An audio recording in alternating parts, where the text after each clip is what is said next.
यह नाम किसका, प्रभु का पावन नाम, प्रभु का प्यारा नाम, प्रभु का सच्चा नाम। जय गुरुदेव। सर्वात्माओं के पिता, सब जीवों के हितकारी, सबको काल के जाल से छुड़ाकर निज धाम ले जाने के लिए आए हुए अनामी प्रभु के चरणों में अनंत कोटि वंदन नमन। सभी प्रेमी भाई बहनों को सादर सप्रेम जय गुरुदेव। दादाजी बात नहीं करो जरा।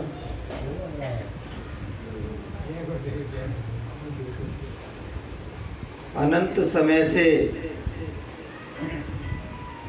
इस काल के जाल में हम सब फंसे हुए हैं। कितना समय गुजर गया, इसके लिए गणित की सारी गिनतियां फेल हो जाएंगी। और कितना दुख सहा है, उसका कोई हिसाब नहीं है। सबसे उत्तम देह परमात्मा ने मनुष्य शरीर बनाया है, और मनुष्य भी दुखों से ग्रसित है। मनुष्य भी सुखी नहीं है। संसार में प्रत्येक प्राणी अपने अपने दुखों से दुखी है। जब इंसान की ये हालत है तो जीव जंतु और पशु पक्षियों की क्या हालत होगी। कि नानक दुखिया सब संसार, और सो सुखिया सो नाम आधार। सारा संसार दुखी है कि कोई तो तन मन दुखी, और कोई चित्त उदास, और एक एक दुख सबन को, और सुखी संत को दास। संसार में कोई सुखी है तो संत का दास ही सुखी है। कोई साधना में रत इंसान जिसने अपनी जीवात्मा को जगा लिया है और परमात्मा को पा लिया है, वो इंसान ही संसार में सुखी है। बाकी तो सब दुखी हैं। धनवान भी दुखी है और निर्धन भी दुखी है। कि धनवंते दुनिया दुखी, और निर्धन दुख का रूप, और साध सुखी से जो कहे, पायो भेद अनूप। सारे संतों ने एक ही बात कही है, साध सुखी है। संत का दास सुखी है। जिसने अपनी जीवात्मा को जगा लिया है वो सुखी है, बाकी सब दुखी है। तो भैया हम साध क्यों ना बने, हम साधक क्यों ना बने, हम आत्मज्ञानी क्यों ना बने, हम अपने गुरु के दास क्यों ना बने। केवल एक ही राह बताई है कि इस राह पे चलोगे तो जीवन के सारे भय, सारे पाप और सारे संताप आपके दूर हो जाएंगे। क्योंकि जैसे कोई दवा होती है ना, जैसे कोई ज्वर नाशक दवा है, तो उसका गुण है कि वो बुखार को दूर कर देती है। उसमें ऐसा गुण छिपा हुआ है। इसी तरह से गुरु प्रदत्त परमात्मा का नाम जो भी लेगा उसमें ये गुण छिपा हुआ है कि वो तुम्हारे पाप, भय और संताप को दूर कर देगा। कि भय नाशक दुर्मति हरण, और कल में हरि को नाम, और निस दिन नानक जो जपे, सो पावे विश्राम। नानक जी कह रहे हैं कि परमात्मा का नाम जो गुरु प्रदत्त है वो सारे संसार के भयों को दूर कर देता है। यहाँ तक कि एक दिन वो नाम जपते जपते मौत का भय भी दूर हो जाता है। सबसे बड़ा भय जीव को किसका है?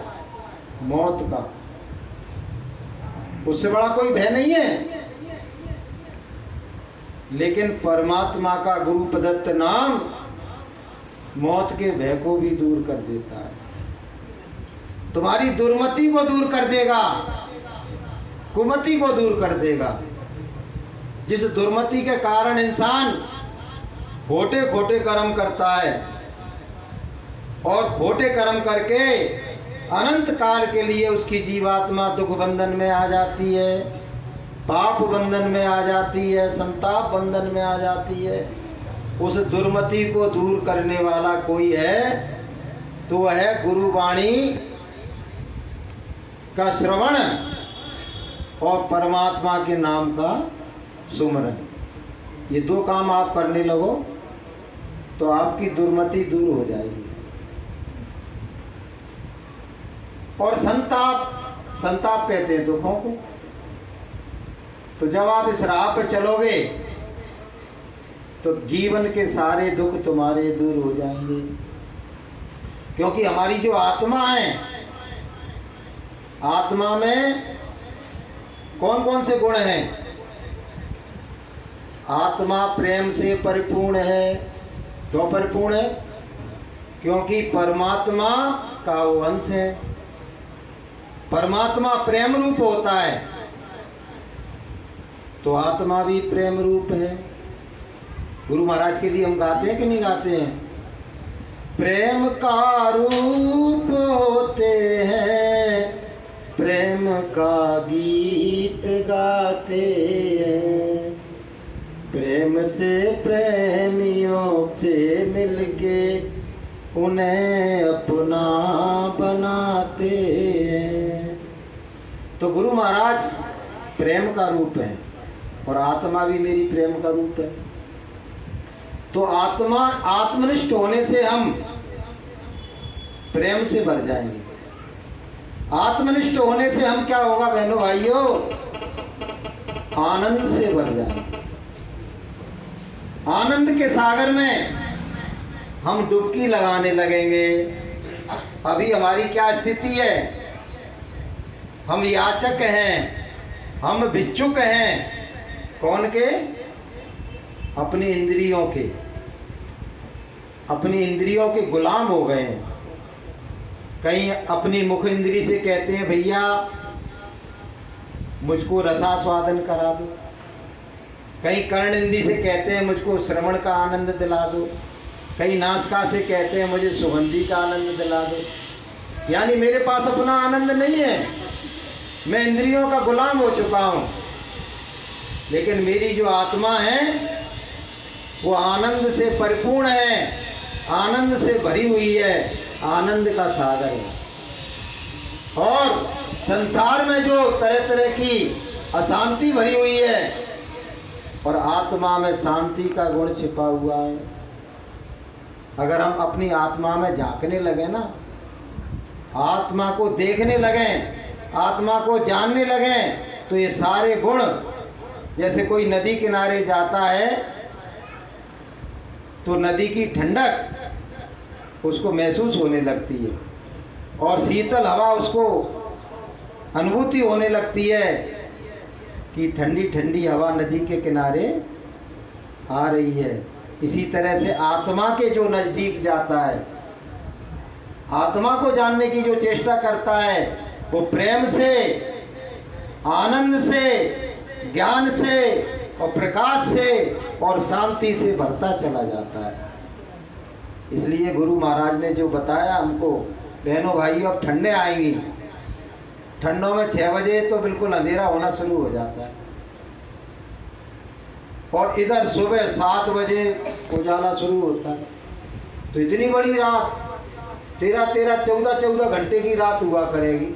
अरे उसमें से 2-3 घंटे चुरा लो सुबह और शाम और अपनी आत्मा को जगाने का काम कर लो। तो गुरु महाराज कहते हैं कि एक ही जन्म में तुम्हारा बेड़ा पार हो जाएगा। तो बोलिए प्रेम से। तो थोड़ा सा करना पड़ेगा बहनों भाइयों, गुरु भक्ति इसी का नाम है। गुरु कहे करो तुम सोई, और मन के मता चलो मत कोई। तो गुरु जो कहें उसको हमको करना है, मन जो कहे उसको नहीं करना है, क्योंकि गुरु राजी तो करता राजी, और काल कर्म की चले न बाजी। तो हमको अपनी आत्मा को जानने के लिए, जन्म जरा मृत्यु के बंधनों से छुटकारा पाने के लिए गुरु की आज्ञा का पालन करना है और अपने जीवन को सफल बनाना है। किसी संत ने कहा है, आखिरी बात कह रहा हूं मैं अपनी, कि आपको क्या करना है कि अपनी आय का 10वां हिस्सा परमार्थी सेवा में लगाओ, समय का 10वां हिस्सा साधना में लगाओ, समय का 10वां हिस्सा, और गुरु के वचनों का श्रवण करो। तो भले ही आप किसी झोंपड़ी में रह रहे हो, आपके मन में वो शांति होगी, वो ठंडक होगी, वो सुकून होगी, वो आनंद होगा, जो महलों में रहने वाले बड़े से बड़े राजा को नसीब नहीं है। इसलिए हमको गुरु महाराज की आज्ञा का पालन करना है और अपने जीवन को धन्य बनाना है। तो बोलिए प्रेम से।